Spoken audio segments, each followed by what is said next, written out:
Okay, so in this question it says consider two squares of different sizes. Alright, and I think it's good to actually draw this out, otherwise you're going to get lost quite quickly, because we've got some complicated sort of information here. But if we take our time and break it up and use the diagrams to help us, we'll get there. Now the key is it's got this, isn't it? The perimeter is talking about the large square is 12 centimeters greater than the perimeter of the smaller square. So they've actually defined the perimeter of the larger square based on the perimeter of the smaller square. Okay, so if we can focus on the smaller square to begin with, we can then work out what our larger square is. Trouble is, they don't tell us anything about the smaller square. They don't tell us the dimensions, nothing. That's what we've got to work out. So what I'm going to do with the smaller square, I'm just going to call the side x, okay? And because it's a square, all the sides will be x, right? We use the letter x. So we could say then the perimeter here, of course, will be 4x, yeah? Because, you know, perimeter is all the lengths added up, okay? So the distance all the way around, so we've got 4x in total.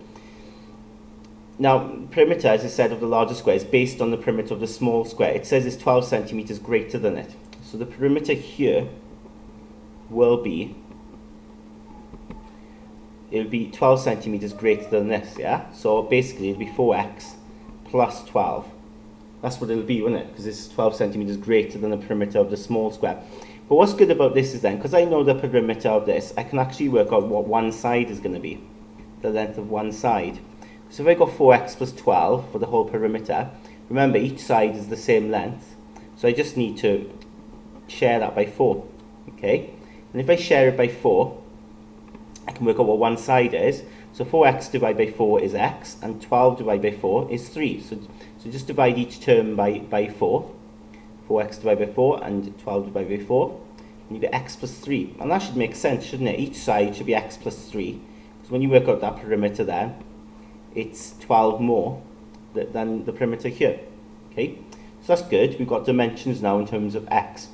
If we go on to this then, it says the area of the larger square is 30 centimeters greater than the area of the smaller square.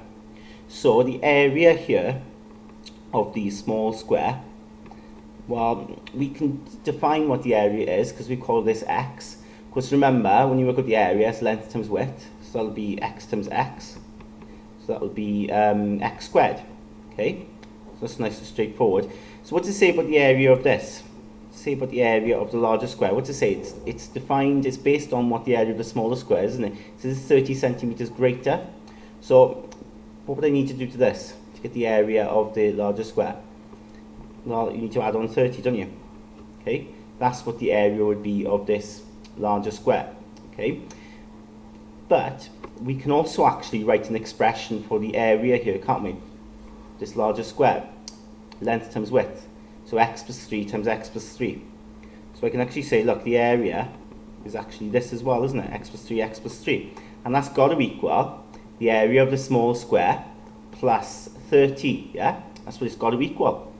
Okay, so we're adding 30 onto the area of the small square, and that's got to equal the area of this large square.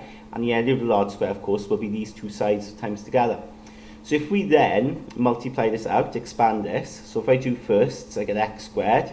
If I do outers, I get 3x. If I do inners, I get 3x. If I do lasts, I get 3 times 3 is 9. That will equal that. Okay. And then, what you'll notice is the x squareds will cancel. If I take that x squared over, it becomes minus x squared, and it goes. So we just cancel them off like that. This becomes 6x. I can take that 9 over the other side, so I get that. So 6x will equal to 21, which means x then will equal to 21 divided by 6, okay? Which, you know, if we simplify that on our calculator, it becomes 7 over 2, yeah? 3.5, in fact, okay? So we want the dimensions of each square, so the small square, okay, small square will have a side of 7 over 2, because it's side x. The large square will have a side of, well, it's x plus 3, isn't it? So it'll be 7 over 2 plus 3, okay, which would be 13 over 2, okay, or 6.5. We're done. I mean, we put this in centimeters as well. We're done.